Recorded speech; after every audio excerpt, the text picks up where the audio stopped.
name is Lamisha, and I'm going to talk to you about whether verbal bullying is consequential as cyberbullying.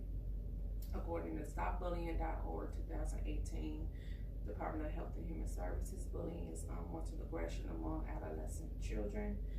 The purpose of this speech is to address all these issues and raise awareness, as well as determine which is more detrimental.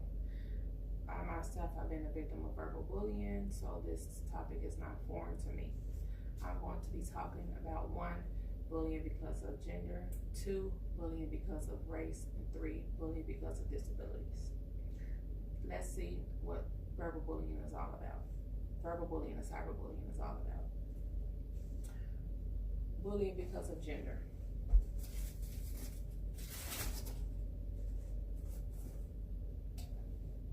According to Musu Gillette, L. Zhang, A. Wang, Zhang J, and Olu Durkee A. 2016, U.S. Department of Education, a higher percentage of female reported than males ages 12 to 18 during the school year that they were more bullied than males, 23 to 19.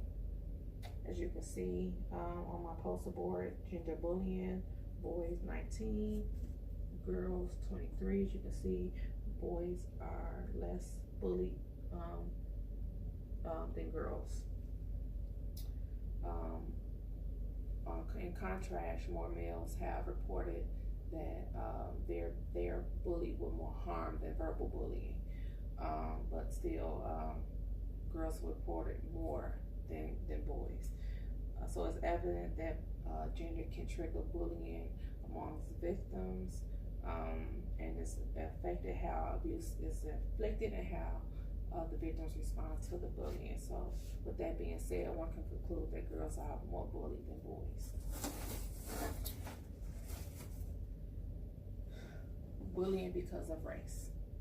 You would think, with the world being so multicultural, that people will see diversity as strength and encouragement, but that is not always the case. Children from different races and ethnic backgrounds and different faiths are tend to be targets for bullies.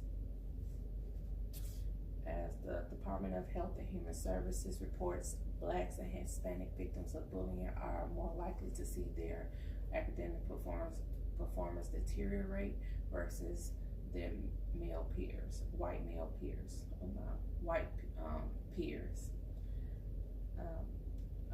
Especially children who wear like headscarves, religious symbols, and turbans and things like that. They are more likely to be targeted and be victims of bullying versus those who don't have to wear it at all.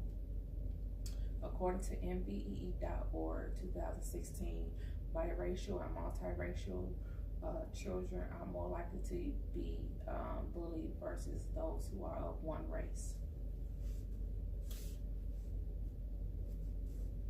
Bullying because of disability.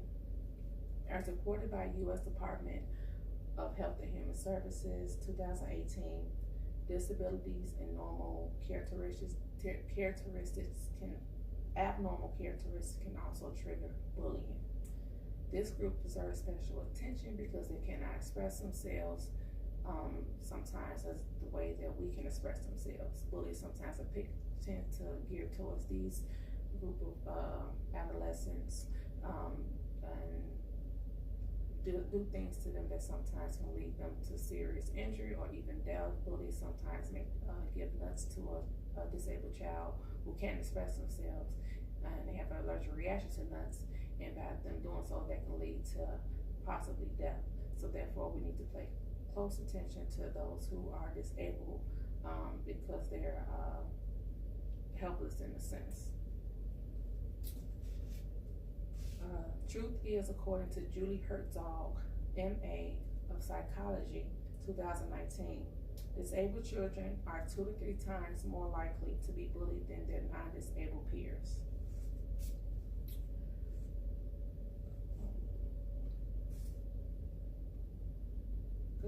Considering the purpose of bullying is to undermine the victim's social status, Verbal bullying and cyberbullying are alike in many ways. Although verbal bullying does not leave any marks, verbal bullying can leave a lot of psychological damage.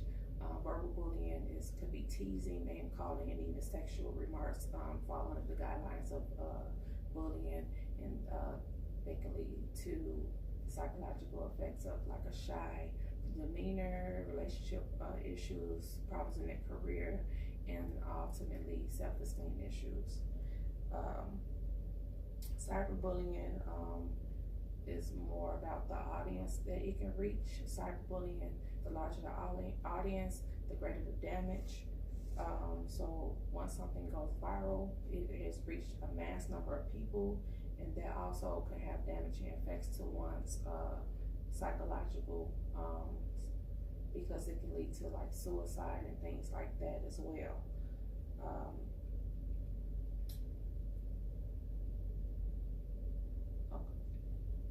To sum up, all forms of bullying have long-lasting effects on children for reasons stated above.